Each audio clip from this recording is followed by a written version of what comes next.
د مونوګراف د لنډیز لیکلو په نوم سیمینار وړاندې شو. په دې سیمینار کې د مونوګراف لیکنې پر بیلابیلو برخو خبرې وسوې او ګډونوالو ته هر اړخیز معلومات ورکول شوه. د کندهار پوهنتون محصلینو ته په بیلابیلو برخو کې د معلوماتو د ورکولو په موخه د دې پوهنتون د رهبرۍ په هدایت د علمي سیمینارونو د جوړولو لړۍ روانه ده. د کندهار پوهنتون د مطبوعاتي چارو مسؤل نظیر احمد قادري وایي د کندهار پوهنتون د مسلکي پرمختیايي مرکز او ښوونې او روزنې پوهنځي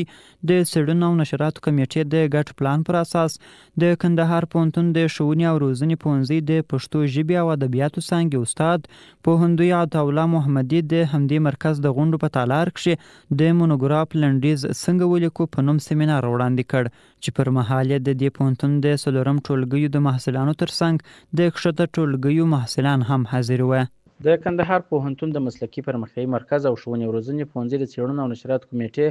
د ګډ پلان پر اساس د کندهار پوهنتون د ښوونې او روزنې پوهنځي د پښتو ژبې او ادبیاتو څانګې استاد پوهندوی عطاالله محمدي د همدې مرکز د غونډو په تالار کې د مونوګراف لنډیز څنګه ولیکو په نوم سیمینار وړاندې کړ چې پر مهال یې د پوهنتون د 4 ټولګیو د محصلانو ترڅنګ